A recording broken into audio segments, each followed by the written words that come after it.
Hey Reed, didn't you hear the news? Those mugs have lead in them. Through the rash of controversy surrounding the Stanley mugs, I figured I'd throw my 2 cents in. But not about the lead mugs. If you were dumb enough to buy this ugly pink thing, you deserve the lead poisoning. My stomach is burning! I'm talking about these uninsulated plastic water bottles made out of polypropylene. Basically, a single thin plastic shell, no barrier to keep anything cool, and a microscopic hole to fill from so there's no way you could put ice in it. Typically, there's no gasket to prevent the top from leaking either, and they'll definitely melt if you accidentally put them on the bottom shelf of the dishwasher. Koda? Where did my water bottle go? We've all had run-ins with this style of bottle. I mean, hell, check your cabinets right now. I guarantee you'll have one from a random school, job fair event, or whatever corporation you work for. Though it's not like you'd even know what company it's from anyway, because the labels are printed so cheaply they'll rub off in your hands. And let's talk about that gasket thing. Every time I get one of these bottles, I always think to myself, oh, this will be great. Really keep myself hydrated. And then I remember, oh wait, this thing's gonna fall apart in a week. Or it'll fall and explode like I was keeping high pressure oxygen in there. All of these come from the same factories and tend to have the same quality control issues. It's not like anyone working in these sweatshops is making enough money to care whether the bottles can do the one thing bottles are meant to do. It wouldn't surprise me if they spit into every single one of these right off the assembly line. And I'm not advocating for one-use water bottles either. Usually it's just good enough to get a water filter and refill a glass bottle. But hey, that's just my thoughts. Now I think the idea of making something that's designed to be thrown away is awful. A smarter way to make things last is to design them to either be modular or strong enough to be used daily, neither of which is present in this design. It could be said that I should be more careful with my things, especially if I know that they're fragile. But that's just the ass of it. They're not even designed to hold up to a normal drop. The plastic fails every time.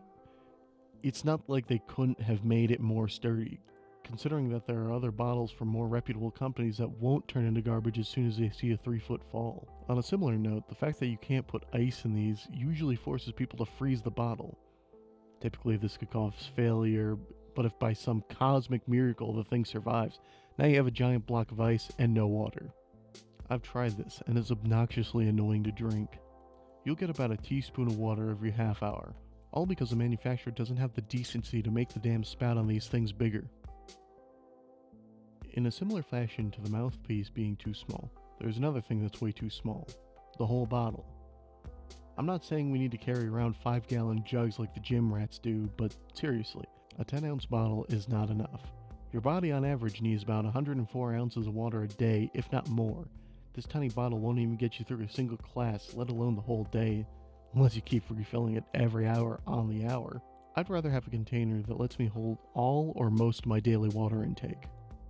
Now I know I already touched on this earlier, but seriously, what do they use to print on these bottles?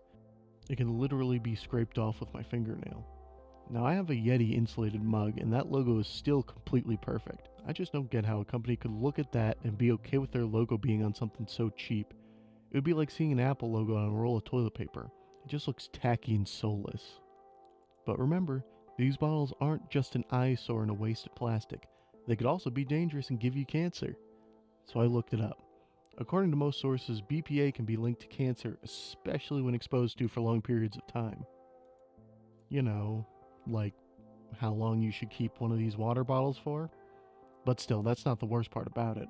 According to some sources, the BPA-free stickers are almost just as farcical, because the chemicals they're using to replace the BPA are just as, if not more toxic than the BPA they're getting rid of.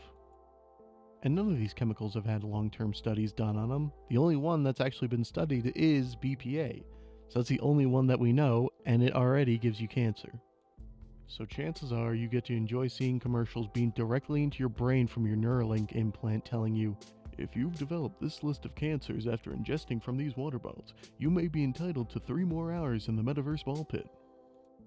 But hey, maybe you won't even see that day, since there's a very slim chance you'll actually have this long enough for the microplastics to leach into your bloodstream. You'll just have to get those somewhere else. Maybe just sprinkle some next time you're eating a casserole and it should give you just about the same effect. It's not like these are built to last, otherwise the companies that make them might lose money next quarter. infinite growth in the endless enshittification market. Eventually, these bottles will get so bad they'll have to recall them and cause the company to be bought out and restart the cycle all over again. In conclusion, stop buying these things. They suck. You suck. Eat a cinder block.